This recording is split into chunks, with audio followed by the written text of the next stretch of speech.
देखन में छोटन लगे घाव करे गंभीर। यह कथन आज के परिप्रेक्ष्य में भारत पर एकदम सटीक बैठता है।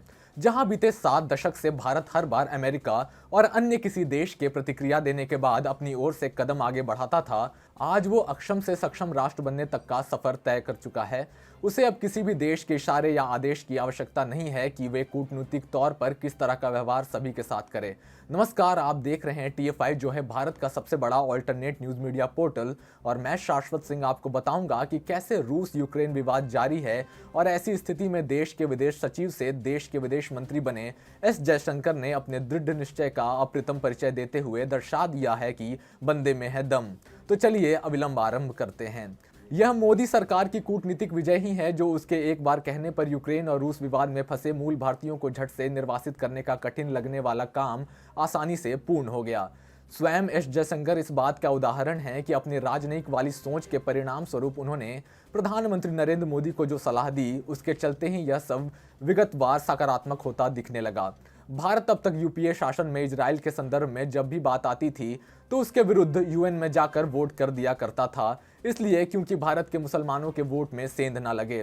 पीएम मोदी के नेतृत्व वाली एनडीए सरकार आते ही अब भारत उससे परहेज करता नजर आता है, अर्थात स्वयं को तटस्थ बनाकर अपना रुख स्पष्ट रखता है। ऐसे में इस बार अमेरिका ने 3 बार भारत से रूस के विरुद्ध अपना पक्ष रखने को कहा और दबाव डालना चाहा, पर यह पीएम मोदी को दी गई एस जयशंकर की सलाह ही होगी कि विश्व भले ही आज भारत के तटस्थ रहने पर सवाल उठाए, पर शीघ्र ही सब भूल ही जाएंगे। ऐसे में रूस से भारत के रिश्तों को बिगाड़ अमेरिका के दबाव में आ जाना भारत को स्वीकार नहीं था। इसी के परिणाम स्वरूप भारत ने एक बार नहीं, 2 बार नहीं, बल्कि पूरे 3 बार रूस यूक्रेन विवाद पर अपना रुख तटस्थ रखा। इस व्यवहार ने एक और भारत का आगामी भविष्य में होने वाला रुख स्पष्ट कर दिया कि उसका निर्णय आगे भी क्या रहने वाला है, क्योंकि अब यह आम ही हो जाएगा कि रोज किसी मुद्दे पर उठकर यूएन में वोटिंग हो रही है और सब काम तो बाद में होते रहेंगे, फर्क नहीं पड़ता। यूक्रेन में सिर्फ तिरंगा ही आपको बचा सकता है। इसके अतिरिक्त भारत ने अपनी ओर से भेजे गए विमानों को उस रेखा पार भी उड़ाया जहां मिसाइलों के अतिरिक्त और कुछ नहीं था। नो फ्लाइंग जोन होने के बावजूद भारतीय प्लेन न केवल वहां संचालित हुए, बल्कि अपने भारतवंशियों को सकुशल उसी रास्ते से लाया गया जहां अन्य कोई विमान प्रवेश करने से पहले 1000 बार सोचता है। इसका सबसे बड़ा कारण रूस से भारत की लगातार हो रही बातचीत ही थी, वरना भारत का कोई भी विमान ऐसे प्रवेश करना तो दूर, उड़ान भी नहीं भरता। निसंदेह यह मोदी सरकार की ही कीर्ति और साहसिक कदम का एक विलक्षण उदाहरण था।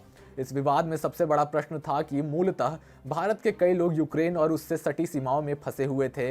बिना किसी देरी के मोदी सरकार ने अपने छात्रों को निर्वासित करने के लिए ऑपरेशन गंगा को अमल में लाने के साथ साथ ग्राउंड जीरो पर अपने 4 केंद्रीय मंत्रियों को यूक्रेन के पास सभी देशों में भेजा, क्योंकि यूक्रेन अपने बचाव के लिए भारत के लोगों का सहारा लेने का प्रयास कर रहा था।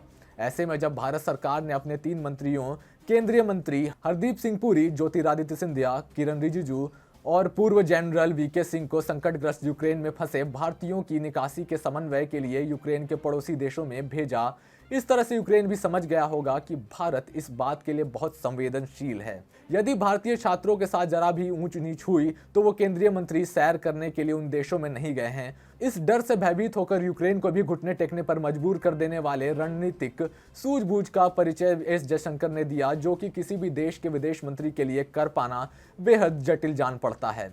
अमेरिका, चीन, ब्रिटेन इसके सटीक उदाहरण है जो अपने देशवासियों को लाने में अक्षम है, और भारत सक्षम बन अपने अधिकांश भारतीयों को सकुशल वापस ले आया है। यह सर्वविदित है कि इतना आसान लगने वाले इस प्रयास में भारत की तटस्थ नीति ने सबसे बड़ी अहम भूमिका निभाई है। आलोचक तो आलोचना करते हैं, करते थे और करते रहेंगे, उनका काम ही वो है। शाश्वत सत्य यही है कि यदि भारत तटस्थ रूप ना अपनाता तो उसको बहुत बड़ी कीमत चुकानी पड़ती, जिसकी कल्पना करने मात्र से ही आम जन की रूह कांप उठती। और तो और जिस प्रकार प्रधानमंत्री मोदी के निर्देशन में देश के विदेश मंत्री एस जयशंकर ने औचक निर्णय लेते हुए सभी पक्षों को सुनियोजित कर अमल में लाने का काम किया, शायद ही कोई और कर पाता। निश्चित रूप से अब भारत असल में अपने आत्मनिर्भर होने की बात को चरितार्थ कर चुका है।